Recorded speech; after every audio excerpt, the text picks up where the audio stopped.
The hub. The hub. This is HubCityDre with the Hub Radio, and I am here with a candidate for the 64th Assembly, Fatima Iqbal-Zubair. Welcome. Thank you for having me. No, I'm glad you was able to come. And you have a huge race ahead of you, right? Yes, I do. Are you excited about this campaign? I'm excited about just meeting the people and trying to amplify their voices, and that's what I'm excited about. That's been the best part. Yeah. Is this your first time running for any office? It is my first time. What made you bite off such a huge chunk? Yeah, Assembly is a huge chunk. That is. So just so we're clear, Assembly covers Compton, Carson, Willowbrook, Watts, Wilmington, Rancho Dominguez, Harbor Gateway, Broadway, Manchester, North Long Beach. And how many residents? So 465,000 residents, 280,000 registered voters. Okay, all right. The good thing about this district is everyone who can vote is pretty much registered to vote. So it's a highly engaged district in the process, which is really good. Okay. So now, what made you want to run for this? Oh, that's a loaded question. So, I don't know. Okay. How long do I have? Go for it. Okay. Yeah. I'll start. I think it just I've always had a very multicultural experience. So I'm Sri Lankan. I was born in the Middle East in Dubai. My family fled the Gulf War when that happened, so we fled to Canada. I became a Canadian citizen. Lived in not in Toronto. I lived I don't know if you know in places in Canada, not in the big cities, but I lived on the prairies, right, Saskatchewan. So very different experience. It wasn't very diverse there, And then I moved to the U.S. How many years were you in Canada? About 10 years, 11 years. I became a citizen as well. Okay. Yeah, that's how long I was there. So when I was there, I experienced, healthcare for all. I experienced all these things. Canada system, healthcare, and the way a lot of social systems work is a little different. A lot different, especially with healthcare. Moved to the U.S., New Jersey. So I was near New York when I was in high school. Went to college there. Spent some time in the Caribbean too. I went to med school there. And then moved to California about, was it 2009? Okay. Right? And then, and then even in California, I lived in OC for a little bit, and then I, lived in El Segundo, and then lived in Carson the past 8 years. Okay. 9 years, yeah. Nice. So now why do I want to run, right? So the point of telling you that is that I have a very, I think who we are and where we're from really changes our perception of the world. Absolutely. Does not, right? So I wasn't just born and bred right here. But that gave me an interesting perspective. Just to have different points of views and just seeing how different governments work. Because I know in Canada you got universal health care. Yeah, a whole different type of government over there. Mm-hmm. They accept Syrian refugees. Our government is very against that. It's just a very different way they look at immigrants and things like that. They have their own history with indigenous people, which I really don't agree with, right? Yeah. But on other issues, they're a lot more tolerant and accepting, especially towards immigrants. Why did I run? So I ran, honestly, it was 2016. There was a candidate, right? I feel like the presidential candidate, Bernie Sanders, was really the first candidate that brought up money in politics, brought up corporate influence, right? Brought up people power. To be honest, I was first inspired by Obama, right? Because Obama, I feel really started that social media frenzy, the grassroots organizing. Right, so that got me curious, right? Honestly, I'll be honest, I was curious, but it wasn't enough for me. I bought a shirt, right? But it wasn't enough for me. I'm going to phone bank. I'm going to go knock on doors for Obama, right? But I was excited. I started getting excited for the first time. Then when Bernie came around, I was like, who's this guy? At first I was like, he's crazy. Crazy hair. Right. This white guy talking about justice. I'm being honest, right? What does he know about it, right? But I really respected the fact when I looked at his record that he's been consistent from the beginning. He's kept it 100, right? And he's always been that way. He was for gay rights, back in the 70s, right? And when no one was for that. And I respected that. Civil rights, he was there for that as well. He was there. He's been fighting for a while. Yeah, I respect that. And so that was around the time I was getting my teaching credential, and so I was just inspired by the ability that someone can run without taking corporate money. And by all means, he's not perfect, but these are the things I liked about him. Wasn't taking corporate money. To this day, even running now, he has the most individual donations from teachers, from workers, and I love that. It's from the class that really matters, right? The middle lower class, and so that inspired me as I was becoming a teacher working in Watts.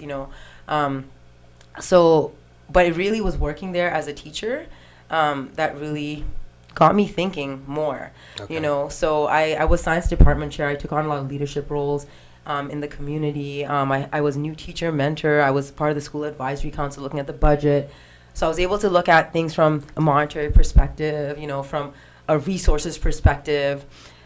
I started getting more involved in the community in terms of environmental organizing, right? So I'm part of Watts Rising Leadership Council, which is in it kind of trying to bring clean air, to Watts, clean food, more trees and things like that. It's a huge project from the city. And I really, I'm going to be honest, I had to check my own biases. I was like, wow, like these low-income communities, I think the media portrays them as, being too busy to think about these things, right? But I realized like how civically engaged the residents were. So when I was in these spaces, I felt very humbled. I didn't want to say anything at first, to be honest with you. I was moved to tears a lot, because I was like, wow, like all this great work has been happening. And I don't think I even knew it was happening, at this activism type of level. And I was just so inspired. And I talked to, there was this older lady, her name is Ozzy in Watts. There's a project named after her. And I said, look, if I say something, is my voice going to matter? Because I feel like I grew up middle class. I didn't, and grew up in Watts. And she's like, no, like, if you have humanity and you care and you want to speak truth to power, say it, because then you could be our ally. It's like, okay. So I started speaking up a little more once I got that. Okay, it's okay that I speak, because I didn't want to disrespect the activists in the community. And I realized what I was good at and what I was told I was good at, I was asking the right questions. So when government would come in and present this housing project, I would be like, where's the data? Why didn't community engagement happen a year ago? Why are the projects being built and now you're getting community engagement and input, right? How do we know the rents aren't going to rise, right? And I asked these questions, and I had people tell me, like, you're asking the right questions. I'm glad you're here.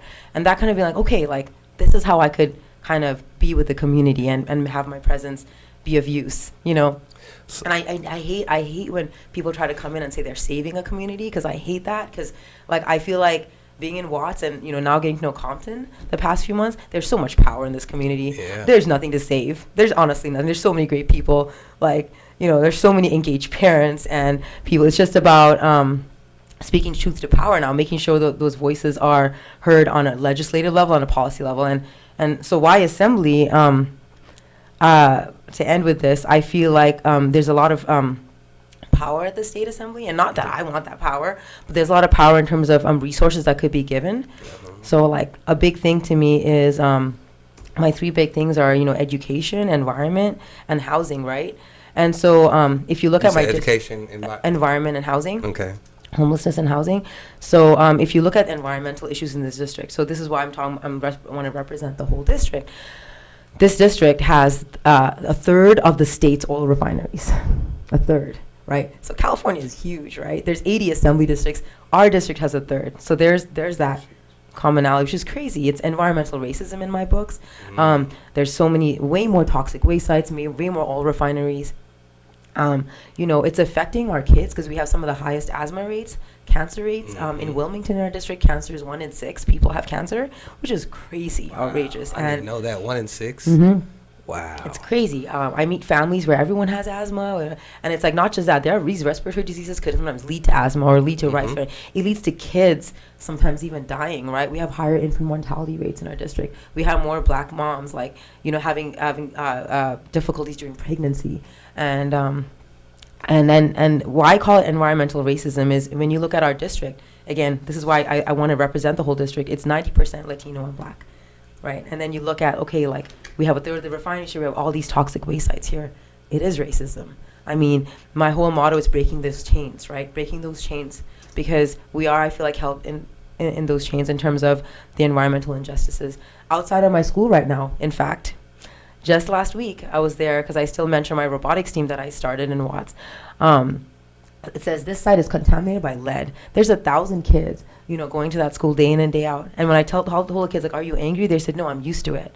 The projects there was built on lead and arsenic and toxic chemicals. I mean, it's just been unjust. And sadly, like, people know about it, but they don't know what to do. And I'm realizing, like, it's a policy that has to change. We have to call out systemic racism. And I don't think politicians are saying that word enough. I was told not to say that word, but I don't care because, like, we can't be quiet anymore. So that's environmental. Educational injustice. As a teacher, I grew up middle class. I went to school in the suburbs. That was my privilege, right? So I was able to see in Watts and in Compton, learning more about the school districts here as well, that there's not clean water in some of these schools, right? I've heard from Compton parents that some of the schools have food that's spoiled, frozen, food that's served that's frozen and not, fully cooked all the way. And then I'm being honest. I'm just speaking, and not to. I think this is a great community. I just think that people. Why don't we deserve schools as good as schools in Beverly Hills? Why don't we deserve schools as good as schools in Santa Monica? Why don't we deserve the best schools in the nation? Right? There is no reason. And honestly, think about the history of the Black community. Right? We owe it, right, to the Black families and Black kids to have the freaking best schools in the nation for what we did, right, with slavery and with Jim Crow. We owe that. But what we're doing is we're continuing those policies, right? And I'm honestly. I don't know if I'm allowed to cuss on the show.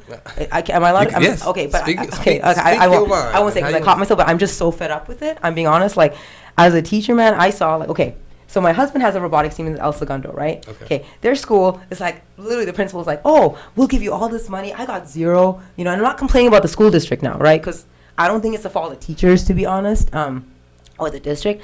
That's why I'm saying it's a systemic issue. My district tried to get me money for my robotics team. I needed $30,000, by the way, because this is like a robotics team. We go in competitions all over California. It's not just a club. I made that money from my team by grants, and I just started noticing, like, it's harder. I was trying to bring Project Lead the Way, which is this amazing project-based learning curriculum, right. Which a lot of other schools and other zip codes have, right? But I couldn't bring it. It was like, oh, we'll get to it later. Why are we getting to it later? These families have waited long enough, So that's one thing, and then very passionate. Oh, I'm angry. I'm angry and passionate, but that's why I'm redirecting that passion. Yeah, I mean, why else would a teacher run for office, right? Right. Like you said, I'll be honest. I don't have that, that typical political experience. Okay, the last thing is housing justice, right? So we have twice the amount of houses in Los Angeles than we do homeless, right? Which is crazy. Then you think about, well, we have these houses and they're literally vacant, right? The problem is. They're set at such high market value rates and not affordable, right? Right. And when you have developers build housing developments, right? They're like, 5% is going to be affordable. That's not enough. If the community is low income, it should be 60% affordable housing. And you know what? While you're at it, give a path to ownership, right? So I'll end now. This is a lot, but it all comes down to.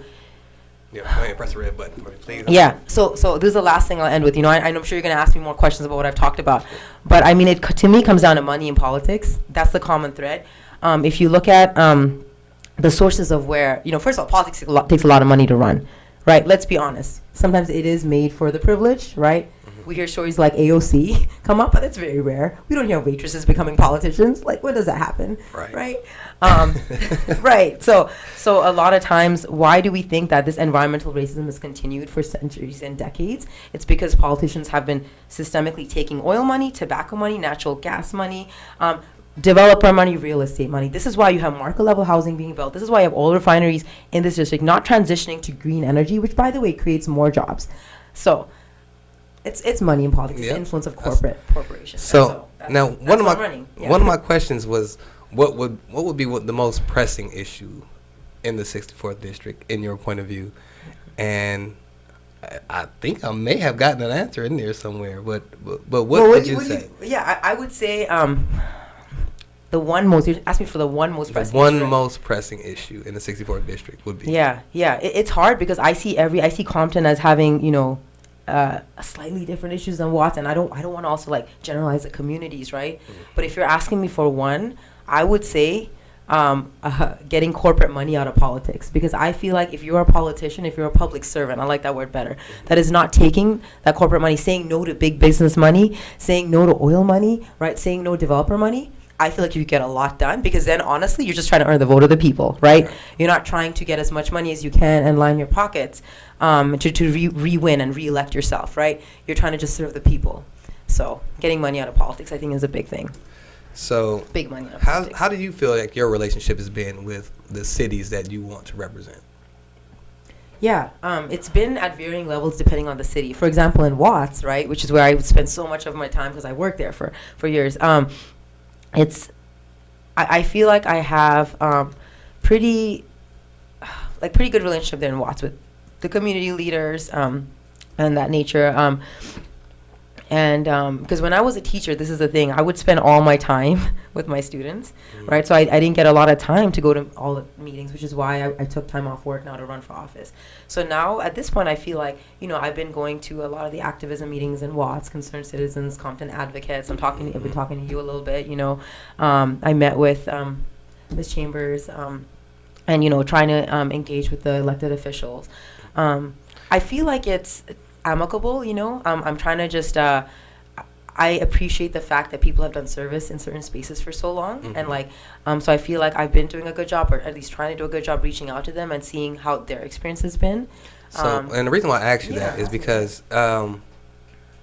being that you would govern all these different cities, right, you would want to know what is it that each city needs, and if you don't have a relationship in that city, it's no way you can know what that city needs. 100% right. So if I was to ask you, what does Compton need, you would say? Like the one thing, Compton? Only one thing? Let's just go with one thing. Oh, that's hard. It's like, okay. From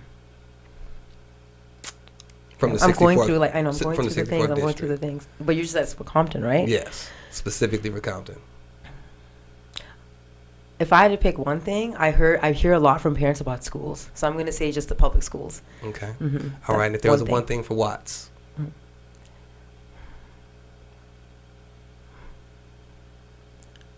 Access to college, tuition-free college, because I see it's 3% in that community, and it's because it's so expensive to go to college. Okay. Yeah, would change. What about Carson? Environmental justice. Okay. Willowbrook? Willowbrook, what I hear is public safety a lot. What I canvass there, so public safety. Okay. All right, we don't have to go through all of it. I just want to kind of... Yeah, but like, I like that you asked me, you know, because you're right. So let me expand more on what I've been doing. I've been trying to go, you know, sometimes the city council meetings are at the same day. So, you know, it's on Tuesdays, and every city has it. So I've been trying to go to a different one every time. I've gone to every at this point, at least one or two neighborhood council or city council meetings, depending on the city. I go to all like I said, all the activist groups that are meeting. Watts has a lot. You know, Compton has a few. You know, the I Heart Watts, I Heart Compton. I go to all those meetings because I think that's the best way. Another thing I've been doing, though, the most valuable thing is I actually call up voters. I give them my number, and I'm like, I call them. I have the voter list, so I call them and I ask them, like, tell me your experience. You know, like, and that's been really honestly the most eye-opening, because when they tell me their personal experience, that means a lot. So that's been good. Canvassing, I get that too. When I go canvassing and people tell me, that helps a lot. Because like, they tell me that's why the things I was telling you was based on what voters have been telling me. So now you mentioned in here resources and resources in education, environment, and housing. A lot of people, when they're campaigning, they always tell us the things that they want to bring to the table. Yes. How is it that you can bring resources as it relates to education, environment, and housing? What resources? And no, you have to go into specifics because you don't want to give away your plan. But how do we know that we can trust you to have resources in these areas? Yeah, I'm going to bring back to where my money's coming from. Okay, I'm not taking money from corporations. If you look at the record of a lot of elected officials, it's all public information. I don't know if you're aware of this, but if you go to Vote Smart, you could see where the money's coming from. 460s. The 460s. Yeah. So I think that's where I'm putting my word where my money's coming from. I don't know if I'm saying that right, but you know, so and if you look at some of the endorsements I've been getting, right? So I was endorsed by Sunrise Movement. A lot of the local groups like Carson Alliance for Truth that has been fighting against environmental justice, they've endorsed me, and you know, Our Revolution, you know, which is about grassroots organizing, has also endorsed me. So I think that speaks to like who really likes my candidacy. I kind of like, I like that these people like it and other people don't. I don't want the oil companies to like my candidacy, and they haven't, so that's good. So that's number one. But you want me to go into generally into policy, right? What resources? Okay. So yeah, you know, since Prop 13, right, we've seen our schools really suffer. You know, and this is going to sound radical, but I really think what we need to do to schools in Compton and Watts and, you know, Long Beach and, you know, Carson public schools are doing a little okay, you know, not as bad as Compton and Watts, is right now what's happening is these schools that really need more funding and resources are not getting it, right? So what's happening in wealthier communities is they have these groups called ed funds, and parents there, if they have college degrees, they are putting millions and thousands of dollars into these ed funds. That's exactly how they have programs, like they have swimming pools, they have bands. It's actually from the wealthier people in the community. So my thing is, if we don't have that type of demographic of people in our community, like in Compton is, mostly low income, right? It's the state's responsibility to provide them more resources. So I'm for that. I'm for reallocating resources where it's needed, but also holding, because what I also hear from some of the city council is that, the school board, right? We got to hold the school board accountable, right? Absolutely. They need to serve the parents. And I don't, I'm sure they're good people, but I just think it's about, like, I know as a teacher, if I didn't hold my students accountable, they would do anything they wanted in class, right? Right. So it's about, you need someone that's like, okay, look, we're going to have some follow-up with you every month. We need to know where the money's going. We need to know what you're doing with that money. That's not happening right now. It's the reason why, for example, the water in Compton school districts is supposed to be tested, but it's not tested according to law. And so just holding these organizations accountable, number one, for schools. So number two, for environmental justice, I've been endorsed by environmental organizations based on my environmental plan. And so what I think we need to do is, I'm not against the people working in these old refineries, because those are just good people trying to get food on the table. Right. But what we need to do is find a way to transition to cleaner forms of energy, so we could care about the health of the residents, and it's just really important. So what I am, the health of even the employees. 100% right. Yes, because they're the ones actually sometimes near. You're right, 100%. So so let's find, like, what I want to do is not just be like, we're gonna take you off your job, right? I want to first make sure we start building these, the solar energy, wind energy, and then once we are ready, let's provide training, right? Either through a stipend or even free of charge to these employees, so they can transition and not have to lose a paycheck, right? So I think we need to just start talking about that. And then in terms of housing justice, I think, I know we had Measure H happen 3 years ago, but there hasn't been housing built yet, or anyone being able to live in this housing. It's been 3 years. And I think for housing, it's just about cutting the red tape. It shouldn't take 3 years to build affordable housing when there are people dying on the streets. I think 1,000 people, I read an article, died. That's ridiculous. We're the richest state. We're the 5th largest economy in the world. That is just morally wrong. Just cutting that red tape. I do support freezing rents, because I've talked to a lot of tenants that have been, I talked to a lady in Watts that was kicked out of her house. I met her in her car, and she was kicked out of her house because she had roaches and rats going around, and she complained to her landlord legitimately, because that's a health concern. Right. And, they would come in and try to clean it like it's a health department, but they never clean it all the way, so she had to keep complaining, right? What would you do, right, if you had kids living with you, and the landlord kicked her out because she got sick of it? He or she got sick of it. It's like, that kind of stuff shouldn't be allowed to happen. I believe that every tenant should have a public lawyer, help them, because it's been proven that tenants that do have public defenders defending their rights don't actually get evicted. They actually win their battle. And the reason a lot of these people get kicked out is, this lady told me she's in court. The real estate guy has the best lawyer because he has the money. Of course. Her voice wasn't even heard, So expanding the tenants' bill of rights, right? Including making sure they get their lawyer to defend their rights, right? So those are. Okay. I just touched upon it, So now I'm going to tread into some sketchy water. Okay. Yeah. You seem to be an advocate for children. Yeah. With that being said, what are your views on vaccines? Yeah. So I am also, I have some medical school experience, and I come from a science background. So vaccines, because I know there's multiple. This is I don't want to be political here, but I don't want to also offend people. Okay, so I'm going to talk about facts. Okay. Those always go over best. Right. So even because I know the argument from Black communities, because I talk to people, so I know. But it's been shown, if you look at, the incidences of some of these diseases, that we have vaccines for, it's been lower since vaccines have been out, right? Some of them have been eradicated.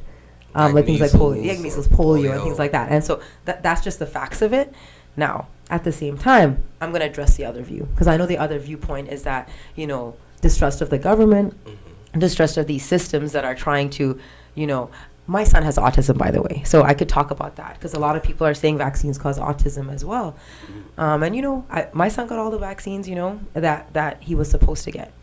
So one thing I want to say is we could talk about the schedule, because I do think, especially in a kid, in a newborn baby, in a child, that is developing their immune system, right? And I believe this is what most medical professionals do, but just so parents could be more informed, make sure that there's a certain schedule where they're not getting their too many vaccines at once, right? Right. So I think right now I think it's like so many before the age of 3. Yeah. Right. And maybe all at once, and maybe spread that out. And again, I'm not a medical professional to speak on that. But what I would say is like be aware, because like not all doctors, not all clinics might be following the best practices. So just do your research and be careful that the doctor or the nurse is implementing the vaccines when they're supposed to, and not all at once. I have black friends that tell me like are against vaccines, right? And they're like, well, it's another way to keep black communities down, right? Because they believe that it's leading to certain diseases and certain things. Now, me personally, I'm just gonna speak truth always. I haven't seen facts for that. Like I said, my son has autism, and I don't believe vaccines cause that. Okay. Yeah. Okay. I know the vaccine is always it's a touchy topic. It's always a touchy topic because it's people have their opinions of it, and everyone does some type of research. Right. So So I had to get your opinion. I would just advise like whoever's watching though, like to it's very important. As a teacher, I always told my students the same thing. Make sure you check the sources of research, because honestly, not to bring it into national politics, but with the Russian like influence in our elections and things like that, there are people, there are sources that will say, oh, the evidence came from here. So I would suggest doing your independent critical thinking and seeing like what's the source? Is it a credible source, right? And what type of study do they do? Because I remember first when they brought out vaccines, the doctor that brought out that study that showed it was completely falsified because it was not a valid scientific study. So that's what I would encourage any viewers to look into. Yeah, before they decide. Got it. So now the primary election is March 2020. Yes. And how many people are running? It's just 2. It's just you and Mike Gibson. Oh, wow. Okay. So we're not going to November then. This is ending right here in March. No. So the way it works with the system is that the top 2 go. So both of us are all automatically a shoe until November. Okay. Yeah. I mean, the only thing that could happen is there could be a write-in candidate. But I mean, that's very highly unlikely because they're going to have to get people to write in their name more than me or Mike Gibson, right? And highly improbable. So most likely it's going to be the 2 of us that are actually going to November. Okay. Okay. All right. So now what is it that you would want our audience to know about you specifically? Anything about me? Yes, right now. I think I mentioned a lot of the things I wanted people to know about me. I think one thing is like my why I'm doing this is not to get in a position of power. I know it might seem like I'm running for state assembly to get that quick shoe in, and maybe she's eyeing Congress, and it's I just want to like say that right now that is not the reason. I think you asked a wild question, why the district. The reason I want to is I'm obviously running against a representative, and I know I don't know if I can bring this up right now, so if I can, just stop me. But yeah, I'm running against a representative. I was actually his commissioner briefly as well. I simply, on a political level, on a public service level, I disagreed with the way he did things.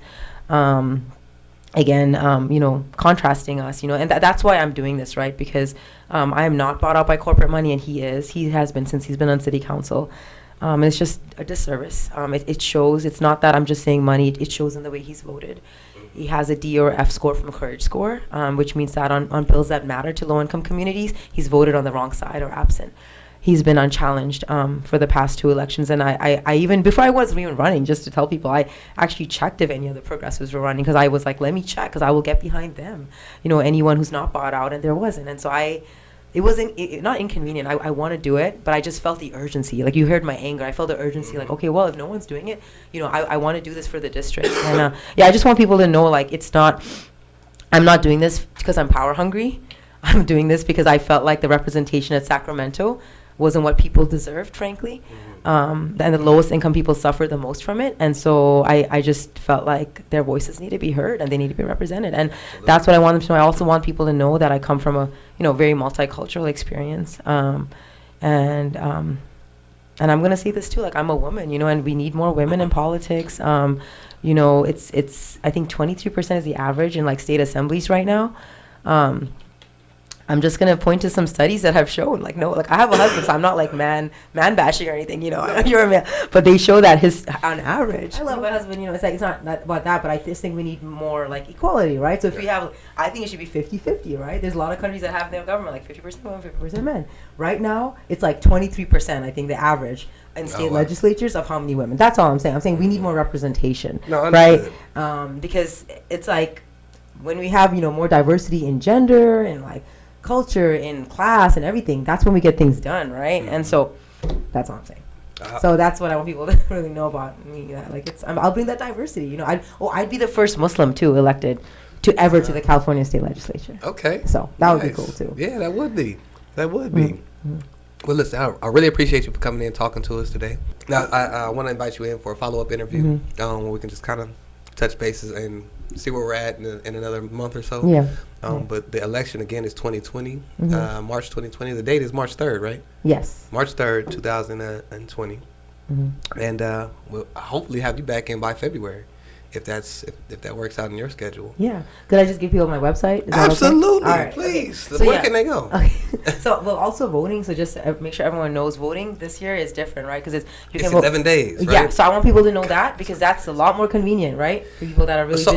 Now, let me ask you, are you more concerned with it's 11 days or are you happy? No, I'm happy. For me, with voter turnout, like to me, I want voters to have the easiest access possible, right? So make it way easier for them to vote. I mean, that's the best for democracy. Okay. It's not about me, right? It's about democracy, right? So I'm happy that they have more days to vote. The only concern I have is they haven't released because it's also going to be less places to vote. So if you typically went to a church or a school, that might not be the place you go anymore. So I want people to know that. I've tried to ask the county the location for every city so I could tell people, but they haven't unfortunately released it yet, which I think, you know, they need to get on that because people, you know, like us grassroots candidates, we're trying to get out there and people are asking those questions and if we don't know. So yeah, just make sure you know where to vote. It is a presidential year, so there'll be people getting out the vote anyway. And then my website is www.fatimaforassembly.com. So you want to spell your name out again for me? Yes, so FATIMA for assembly.com. And so again, because I'm a grassroots candidate, if you want to support, volunteer, like I'm really counting on that grassroots support in terms of like even $5-10 donations, or like if you want to volunteer and help knock on doors, you know, I just want to say like always happy to have that. So to help us like make sure we get our message out, you know. So Fatima, congratulations and good luck. I hope to see you do well. Thank you so much for having me. Absolutely. We'll talk with you soon. Okay. Hub Radio. The Hub Radio.